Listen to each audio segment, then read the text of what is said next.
Je suis aujourd'hui avec Kevin qui va nous raconter la tragique histoire de harcèlement de son frère, dans l'espoir d'endiguer cette mode du harcèlement au collège et prévenir de ses dérives. Je laisse la parole à Kevin qui va s'exprimer avec une voix modifiée afin de ne pas lui porter préjudice. Je vais vous raconter l'histoire de harcèlement au collège de mon frère. C'était il y a 7 ans. J'avais 9 ans et mon frère 13 ans, il entrait en sixième. Mon frère était quelqu'un de jovial. On s'entendait bien avec maman, c'était rigolo, c'était bien. On a grandi tous les trois avec maman et Dylan parce que papa, il nous avait abandonnés à cause de mon handicap. Il a dit, je veux pas un enfant comme ça, alors je pars. Enfin, c'était quand j'étais tout petit. Dylan, lui, s'en rappelait. Ah, alors du coup, mon frère, il est entré au collège, il était seul, il avait pas d'amis d'avant, et il s'est pas fait d'amis au collège. Mais c'est pas grave, il avait l'habitude.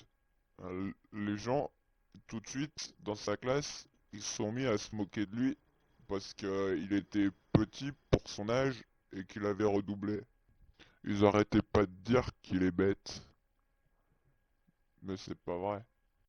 Ils l'ont appelé Dylanal dès le début de l'année parce qu'il s'appelle Dylan et qu'un jour il l'avait enfermé dans un placard pendant plusieurs heures. Du coup, il a fait caca dans le placard parce qu'il y était resté longtemps. Alors ils lui ont dit c'est Dylanal et ils l'ont appelé Dylanal. Au début, c'était seulement les sixièmes qui l'embêtaient. Mais après, il y a un groupe de méchants troisièmes qui s'y est mis aussi. C'est là que ça a commencé à être dur pour Dylan. Parce que les sixièmes, ils étaient méchants, mais ils faisaient que lui donner des surnoms et pas être ses copains. Mais les troisièmes, ils l'embêtaient tout le temps. Alors, du coup, ils lui ont fait des brûlures indiennes et des tirs slip directs. Ils ont même craché dans sa nourriture.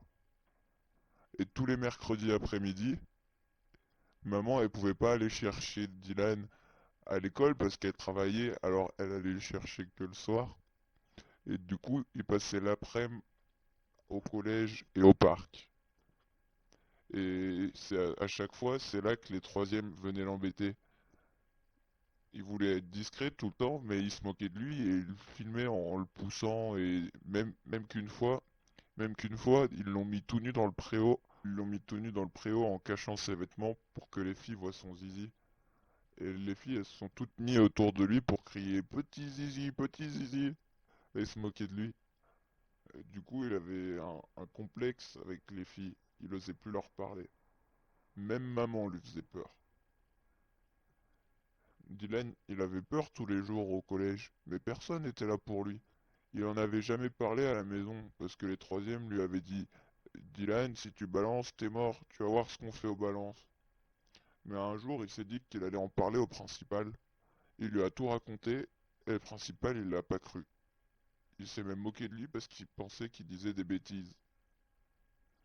Mais en fin d'année, après qu'il ait raconté au principal, un jour, il était au parc et tous les troisièmes lui sont tombés dessus. Ils ont fait venir toute leur classe pour le règlement de compte, y compris les filles. Ils ont forcé Dylan à se mettre à quatre pattes dans un coin un peu caché du parc et en le frappant. Et après, ils l'ont tenu pour pouvoir baisser son pantalon. Ils étaient plusieurs sur Dylan. Et tout le monde criait qu'on mette un truc dans le cul à Dylanal.